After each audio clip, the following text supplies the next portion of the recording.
Hello, everyone. My name is Gary Ware, the author of Playful Rebellion, Maximize Workplace Success Through the Power of Play. And the worst advice that I've ever received is that you can only play when your work is done. Ooh, you can only play when your work is done. Well, your book is done. So can we play now, Gary? Or why is that such bad advice, man? Yeah. So it was advice that was given to me from my dad. And when I was younger, yeah, it made sense. I was that rambunctious kid that was like, I want to do homework. He's like, look, I know you want to play. I totally get it. I want to play too, but you got to get your work done. And so, like, again, that helped me when I was a kid. But when I became an adult, that was like my mantra. And I don't know about you, but my to-do list is usually the length of a CVS receipt. If you have CVS, in Yes. your area, like, you know So how big. long those are? And so at that rate, I will never play because the work is never going to be done. And that is one of the reasons why I experienced so much burnout was that voice was in my head, like, hey, you can't play yet, Gary. You haven't deserved it. You haven't earned it. So Yeah, that's interesting, right? We hold us back from doing what we enjoy because work is this nasty four-letter word that we have to do, that we fight, fight, fight, fight, fight. And then we're like, I'm tired. I don't have time. So what's the alternative to that though, man? I mean, don't we have to work all the time? I mean, how do we make this work, Gary? I agree. Work is something that we need to do, but play is also something that we also need to do, and they can coexist. So like, don't like, and I talk about this in my book about how play can have multiple facets. Most people, they probably, from expressing themselves and being their playful selves as a child, they probably got into trouble. I know I did. And so then it's been conditioned in us that, hey, that is a bad thing. When you get that impulse, don't do it. And so, like, now we're just like, as an adult, like, oh, I gotta like, we even say it, I'm chained to my desk, or like we have all these negative connotations. And so, yeah, we want to play, but we see play as like a frivolous thing. However, if you change the way that you see play, instead of seeing it as, oh, something only kids do, or as a frivolous activity, see it as a potential power up, as a way to energize yourself. And if that's the case, if you can change the way that you see it, I don't know what wise person said it. It wasn't me, but it was like, if you change the way you look at things, the things you look at change. And so by me sort of changing my perspective on play and seeing it as something that's going to help me be more productive, now I embrace it. Now I don't go crazy and like, all right, I'll get to the work later. It's more of, hey, look, I've been working my butt off. You know what? I'm feeling a little exhausted. Let me time out. Let me do something that is going to bring me joy, that is going to power me back up so that I can get back and do the work. Nice. I love that. I love that. And just like Super Mario, right? We need those little power-ups to get us going, right? There we go, right? So we got to have those. Hopefully, we're not taking too many magic mushrooms during the day, but if you do, well, we're not judging that. But sometimes it's just a little star, and sometimes it's a mushroom, or sometimes it's something playful. So, Gary, just playing that sound effect, right, gives me a little boost there. Is that one of these playful rebellion things that we can do? Yes. And so you said playful rebellion. A lot of people say, why do we need to rebel? Well, we are not we are rebelling against the status quo. We're rebelling against that impulse that is holding us back. Because what I would tell people about play, and I would say, hey, look, it can just be something really tiny. In the moment, everyone's like, yeah, I love it. And then I would get emails after emails, like the week later, Gary, I don't know what happened. Like, I went back to work, and whatever you gave us in that moment, like, it wore off. And I said, and I was like, it happened over and over again. I was like, oh yeah, that's our conditioning. And so it can be something as tiny as like a little sound effect. Again, when stuff like that happens, we get a burst of dopamine. We get endorphins. Those are the neurochemicals that are going to help us be creative, help us be productive, get us in that state of mind where we can be, more in tune and dialed in, rather than we have to like see the world as a proving ground. Like, we have to prove ourselves. No, I say, let's see the world as a playground. And you and I are playmates, and we're co-creating in this sandbox that you call, this live stream. And yeah, it's awesome. That is awesome. That is awesome. Well, my friend Mia Voss says this is a much needed talk. And Gary, I got to tell you, man, right before the holidays here, now I'm trying to power down, man. So I love the power up, right? That'll help me get through my day and make it a little more fun. But you also talk about in this wonderful book of yours, you also talk about powering down, which I think is super important. So hit me with that, man. Power down. Talk to me about that. Yeah. And so I always say, we need to be intuitive. Get back to our sort of our roots and stuff like that, and figure out what does our body needs. Let's not let other people dictate that for us. We should dictate that for ourselves. And you're right. Like after a long day, I don't know about you, but a lot of times I can't turn off this brain. It's thinking about all the stuff that I need to do tomorrow, the emails and all that stuff. And so I'm like, oh, what is something that I can do to sort of zen, decompress, and play is something that is very personal. And so all of these things, I know what works for me, but I invite people to explore and figure out what works for them. What is something that you can do that can turn off your brain for a moment? Because guess what? Your brain's going to be working on that anyway. Your unconscious mind is working on all those challenges. Don't force it. But what is something that can just take you away from that, get you grounded? And so it can be as simple as meditation. For me, as you notice with my, sound effects, I'm a video game player. And so sometimes it is, after a long day, and this is the intentionality to say, you know what, I'm going to allow myself to, play Super Smash Brothers for the next 30 minutes because it's going to help me just let the day go. And so, what is that for you? Is it reading a book? Was it a fiction book? Get lost in Narnia or something like that? And maybe it is some mushrooms. I don't know. To each his own. Yeah, no judgment on this podcast, right? No judgment at all here. Stacy Baker says, right, creatively express yourself, channel in a nonverbal way to help you relax. Though I would say maybe singing's your jam, so maybe a verbal way might help you, but whatever works for you. So Stacy, whatever's working for you, right? Do it. Make it so. Be intentional about it. Offer maybe some meditation, some breath work, some music, some memes. Love that too. Now, Gary, you mentioned the video games, and I got to ask, man, do you have a classic video game that you love to play? Because I'm a bit of a pinball wizard, but a lot of people don't know, man. I still love the classic game. So you got a classic game you love, man? All right. So if we're going back, let's roll back the clock.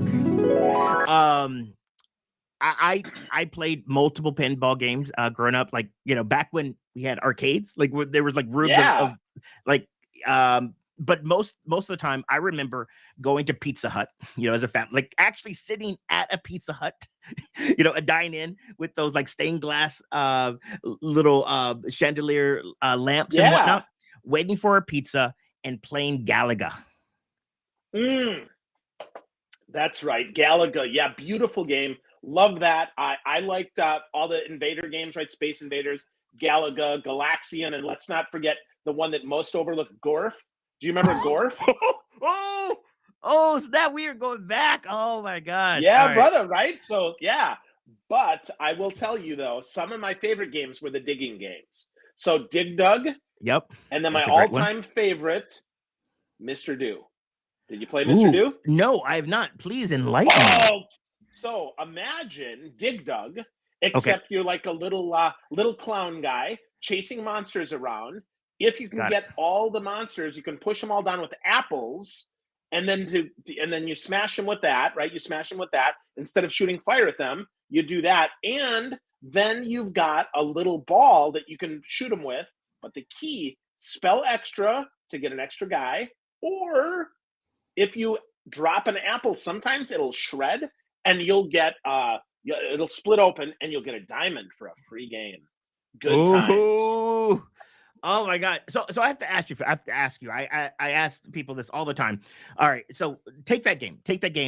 And you probably played hours and hours. And one of the benefits of play actually makes us smarter. What do you think? What skills do you think you were developing from playing that game? Well, patience for sure. because I had to wait for the guys to, to kind of change colors a little bit. So it was a little Pac-Man-ish, right? Yeah. I had to wait for them to change colors. So patience for sure. Strategy, naturally, right? You had to figure out strategy. And then you had to I think that I also developed the willingness to share, because I played 2 players with my brother. So I'd give Paul the controller sometimes, right? Because he'd play and he would go, right? We'd go back and forth. And so that was fun, as well as, I would argue, delayed gratification, which is something I'm still not really good at. I wasn't then. I'm probably less good now, if I'm honest with you, Gary. But yeah, those are some of the skills that I think I learned. Oh, I love it. Again, like I said at the beginning, at the top of the show, most people see play as like, oh, frivolous and whatnot. But the reality is, when you're in a playful state, when you're engaged in play, especially in an intentional way, you're growing. You're growing your mind. Yeah, absolutely. That totally makes sense, and is so often overlooked, right? When we're having fun, when we're playing, we're more open, right? Our brain opens up and we're able to accept more. And I would say, that neuroplasticity that so many want, we need more of that, not less of that. So we need to play more, right? And you get it faster.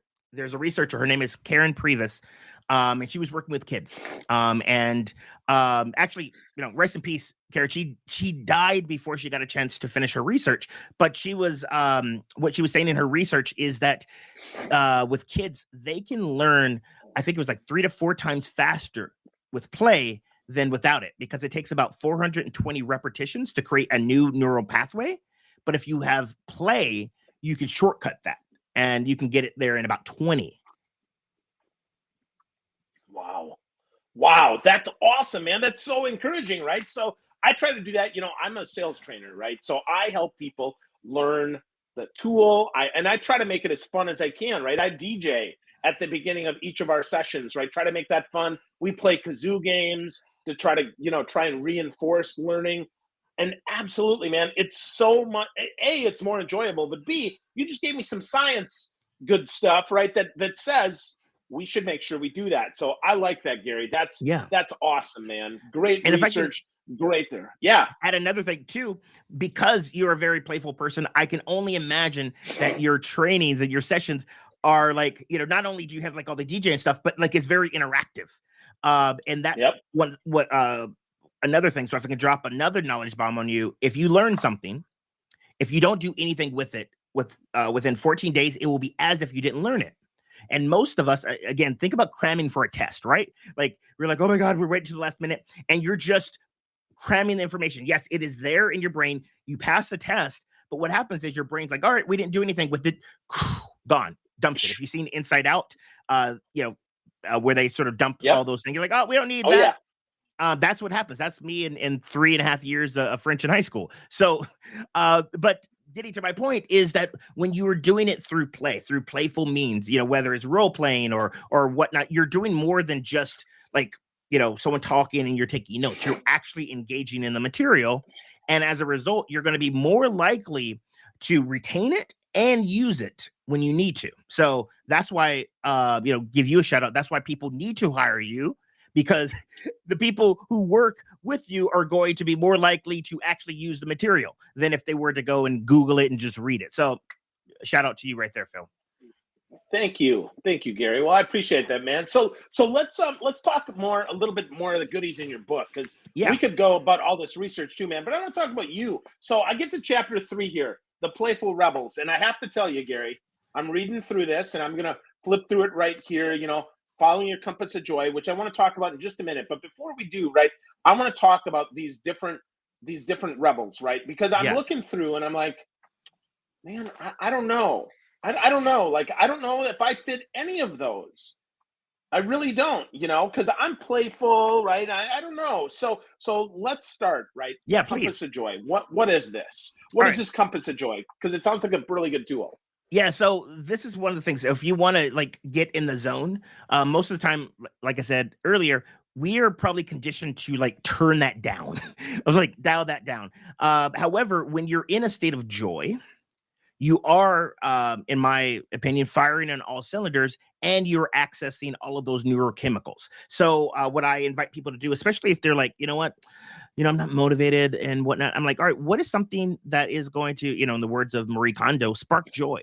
What is it? And again, it's a very personal thing. And if you can sort of tap into that, that is going to be something that can guide you, especially when you're like, all right, cool. I gotta get into the work. All right, cool. All right. You know what? This is where we're like thinking about our why and stuff like that. It's like, all right, cool. How can I make the work that I'm doing like more quote unquote enjoyable? And I'll give you a quick story. I was there's a movie theater near our house, and there's this gentleman, and I think I talk about this in the book. His name is RB, and I would see him every time I go there. Man, he is just so upbeat. He is talkative, and it just puts a smile on my face. And I was curious. I'm like, dude, RB, like, seriously, what are you on? How do I get some of this? But he basically, he's a retired gentleman, and he was like, I love people. I love talking to people. And so he's doing the exact same job that, the teenage ticket taker like hates his job. They're doing the exact same job, but RB is enjoying it where the other person isn't, because he is, again, following his compass of joy. He is seeing how this remedial job is aligned with something that brings him so much passion, and he's connecting the two, and boom, that job, becomes, something that, hey, it's going by fast. So that's the compass of joy. Like, it's something deep in you that, what is something that's going to bring you joy and passion? Love that. Love that. So we had a guy back in Milwaukee that often was my ticket taker guy. His name was Spider. Spider loved the movies. Like, he would tell you, so you're going to see this one? I don't know. You might want to consider this one, because this one's only 6. But this one over here is 8.5. But I'm telling you, you'll still love it if you like this, right? And I'm like, man, I love this guy. He totally Right. digs his job. He's super into it, right? And that totally makes a difference, right? We get more enjoyment out of others when we are open to kind of receiving their joy, right? Yes. Cool, man. Cool. Well, in your chapter about activating power-ups and celebrations, I see these 7 or 9 different ones here. And I'm like, Joker, not really me, right? I mean, I don't do any practical jokes. You did. I read about your April Fool's Day. That's cool, right? The Connect Lead, right? I'm like, okay, I don't do yoga or any of, okay. Explorer, no. Competitor, not as much anymore. Director, collector, artist, creator, storyteller, yeah, sometimes. But I'm grateful that you put in the connector, because I have to tell you, that is where I get my greatest joy, right? That's why I do this podcast, man. I love to connect with great people like you who have great energy. And shout out to our friend Kathy Klotz Guest, who connected us up, right? Because I love that. So which one would you say that you are, Gary? Yeah. And so with that, is one of those things where, just like glasses, we could try a few on. We could see which one fits. Growing up, my play personality was definitely the Joker. As I mentioned in the book, April Fool's Day was one of my favorite holidays. And my sisters are still talking about the trauma that I inflicted on them. However, as I got older, some of the other ones, the storyteller is a big one for me. And also the connector. I get a lot of joy of connecting with people. I love like going to like networking events and just getting to know people. And then like, I love helping other people find other people. Like someone said, man, you're like a great matchmaker. I'm like, cool. Like, and for me, it is joy. Like I hear about like, oh, are you looking for this? Oh my God, you need to talk to X, Y, and Z. Like I would be like, all right, we're going to go back. Like Flavor Flav in Public Enemy, like he was like the hype person. I would be everyone's perfect hype person. Like I will hype you up. So anyways, I'm hiring you. You're on. Those are my play personalities. And then for if you're watching this, listening to this, and you're curious, about like those, and maybe you read something, you're like, oh, that's not me, but this is interesting. Because it's all sort of play, and play should be very interesting. Sometimes I tell people, hey, try one of these on, explore it, see what happens. And maybe it might be something again that's sparking joy that you had no idea. But if you don't like it, all right, cool. Try something else on. Oh, well, so that's interesting you say that, because as I was going through that, right, I'm looking for identification, and I would say sometimes on some of those, right, but never nothing except connector all the time. But I love that you've kind of given me permission, not that I needed it, but I'll take it, to try them on and to take them off as they're not needed, because I do like to storytell. I sometimes do like to be, other ones, and that actually, that's a shot of dopamine for me to say, dude, you don't have to be any of these all the time. You can use them as you need them. And so I thank you, Gary. That's beautiful, man. Yeah. Can I tell you another story about that, of how someone Yeah, please. got benefit from that? So this was during the pandemic. Someone that I was working with, their sort of dominant play personality was they explore. They love traveling. And as most people, like during the pandemic, we couldn't travel. So they were going through some withdrawals, and they were like really stuck. And they were like I don't get it. Like, what do I do, Gary? Like, they saw it as like the one and done. They like, my dominant play personality is shuttered. I have nothing. And so what we did, I learned this from Dr. Stuart Brown. He wrote the book on play, but he talks about taking a play history. And what that means is just exploring your past and what were the things that you did when you were younger, and how can you remix it now that you're older. And so, we were talking, and she was talking about some of the stuff that she loved to do. And when you hit it, when they're reminiscing, and you see like a little smile on their face, like, I think we got something. And she would talk about like when she was younger, she used to like, collect dolls, and she used to like play with them. And it was fun. And she's like, no, Gary, like, I'm not about to go to, toy store and buy some Barbies. I'm like, no. I'm not saying you have to, but let's dig deeper. Let's unpack this. What is the essence of this thing? All right. So we have collecting, and we have what she described as nurturing. And so then I'm like, all right, what is something else that you could collect and potential nurture since you can't travel? And, after some brainstorming, she's decided on succulents. And that was something that like, it sparked her curiosity.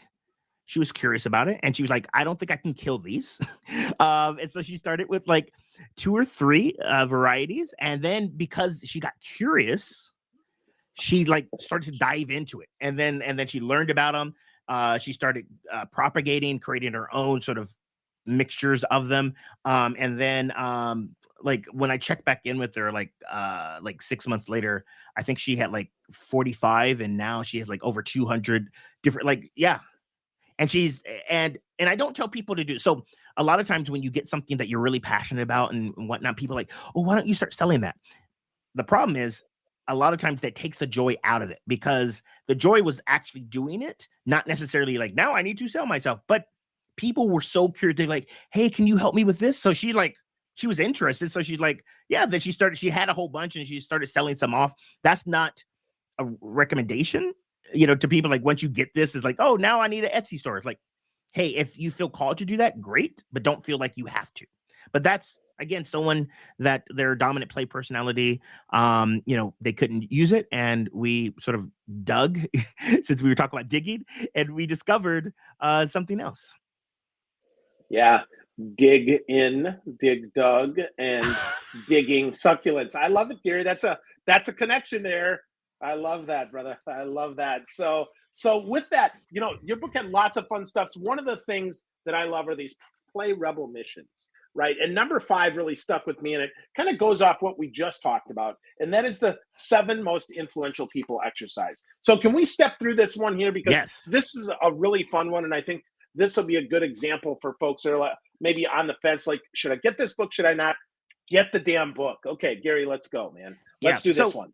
Yeah. So with this, it came to me when I heard this all the time. Like, you are the average of the 5 to 7 people that you stick around with. And I was like, oh, all right, cool. And I was really looking, and I was like, yeah, I spend time with this person. And I was like, wow, that we influence each other. However, if you're not intentional, those 5 to 7 people might not influence you in the right way. You can find yourself sort of going off a cliff and whatnot. And so with this mission, I was like, wow, if you have the right people in your environment, anything's possible. And so I invite people, to just start to make a list.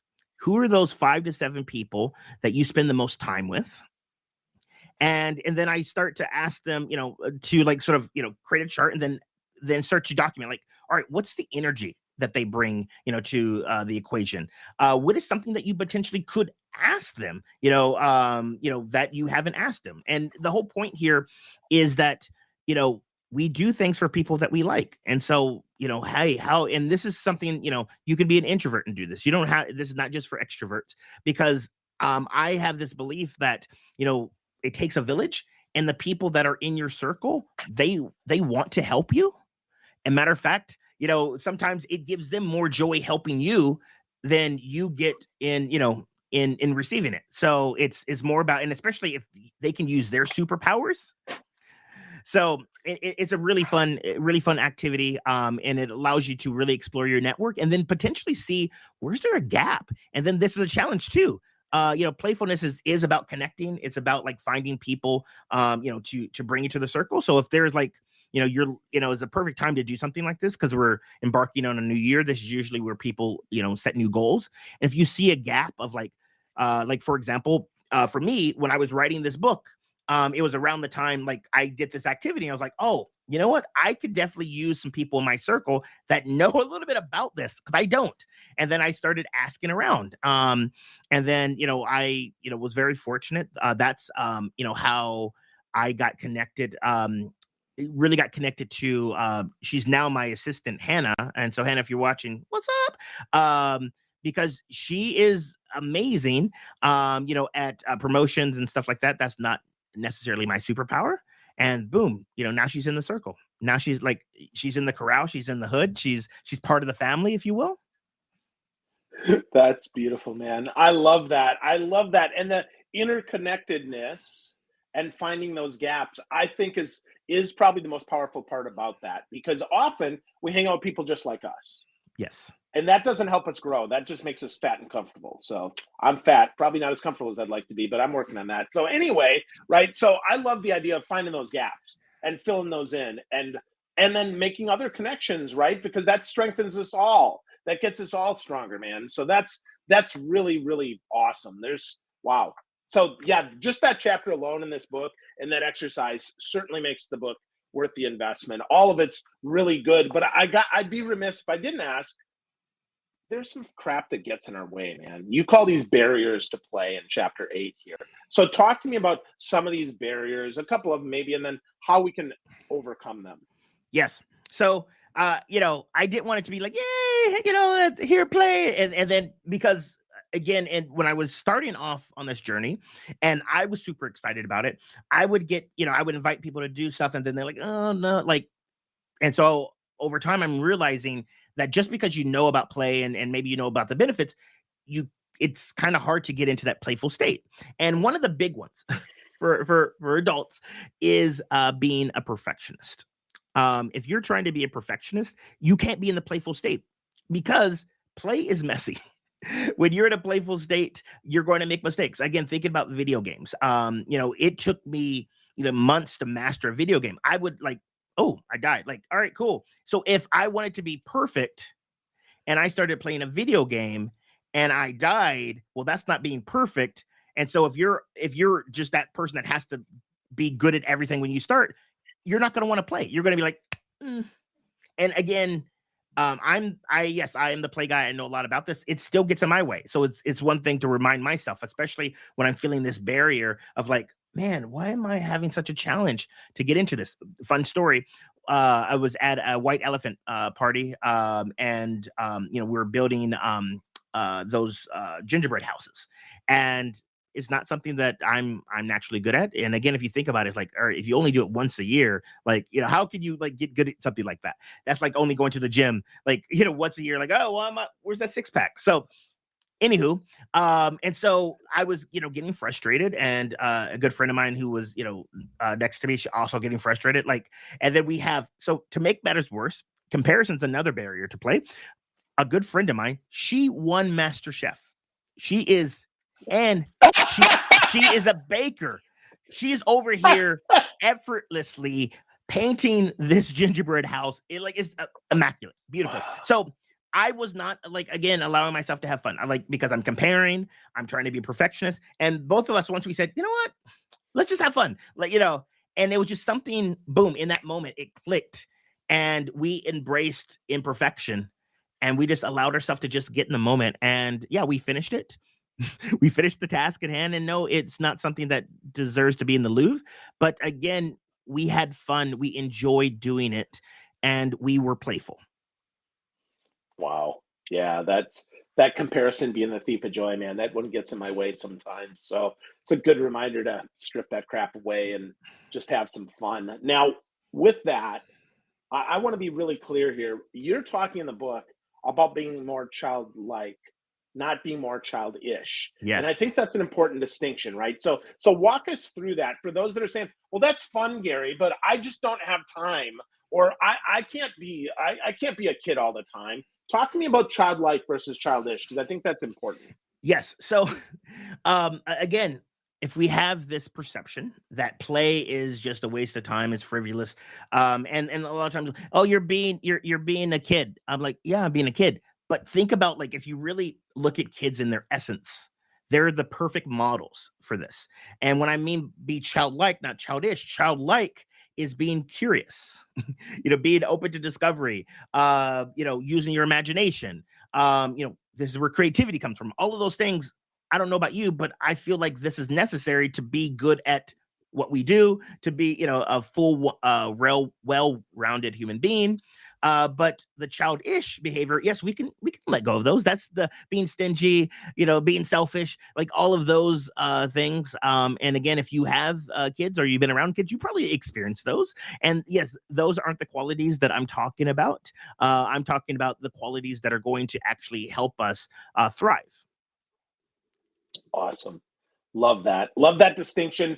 So, Gary, as we kind of take us home here, man, how do we get started on this journey towards our own playful rebellion? Obviously, we should get the book. I want to be really clear. Get the book, right? But what else? If people want to get started today, Gary, because the book will come in 2 days, probably after Yeah. Christmas. So take us through one thing that we can do to get started on the journey. Yeah. The first thing you want to, I like to say, try it before you buy it. And the easiest thing, and it's so awesome because play fills us with joy and stuff like that. And we want to do more of it. It's very pleasurable. Think about what is something that you probably did when you were younger that you're probably not doing now. Go back, probably something that you did before 13, before puberty and awkwardness and stuff like that. And then think about how you can incorporate it into your day to day. And start small. Now, you might have to remix it. Like I told you in the story before, you might not be like into like, all right, let me just go get a doll or something like that. You might have to be creative. And then, so that's the first thing. So go and, discover once you have something now as a way to actually incorporate it into your life. I learned this from researcher BJ Fogg. He wrote the book Tiny Habits. Think about, it's a recipe, after or before I do blank, I will do X. So what is that playful activity? Because it will make me feel blank. It will make me feel whole or rested or more productive or whatever it is.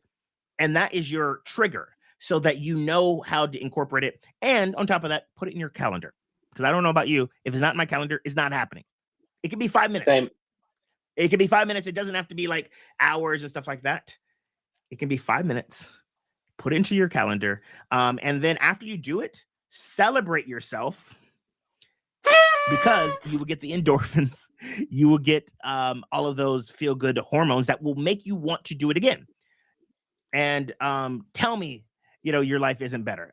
So that's the other thing. Like, be mindful about like, yeah, after I do those things, after I played with those Legos and I went back to work, it actually, I was being productive because our brains we have a negativity bias, which means that things that have negativity sticks to us like Velcro. I bet you we can all think back of a time we felt humiliated and stuff like that. But it's a bit more challenging to recall the positive things because positivity flows right off of us, just like Teflon. You wear that Teflon rain jacket and the rain just slides right off. That's how positivity is. And it takes us actually being intentional and actually remembering, yes, that was good. That did feel good for it to start to stick. So find out what the thing is, get it in your calendar, and then afterwards reflect. How did it make you feel? Is it helping you be more productive? That's that's the way to get into it. And then when the book comes, then you'll get the play guide and you'll be able to crush 2023. Or any other year too, right? Depending on when people hear this. Hey, but friends, you want to get to know my friend Gary Ware more? Go to breakthroughplay.com. Get a copy of Playful Rebellion. It's a simple but powerful read that will encourage you to be more childlike, not childish, and incorporate a little bit of play into each and every day that you have. Gary, I'm so glad we got to hang out today, man. You're fantastic. Thanks, brother. Yeah, Phil, thank you for having me. Yeah, and thanks to all our viewers and our listeners here. We got lots of great comments here. I'm going to close with Andrew's thought here. Interesting how the fail fast and quickly management style generated from the arcade generation of insert another quarter and try again. Keep going, friends. Put another quarter in the jukebox, baby. No, that's not it. But have a great time and do a little bit of play every day. Thanks, Gary. Thanks, Phil.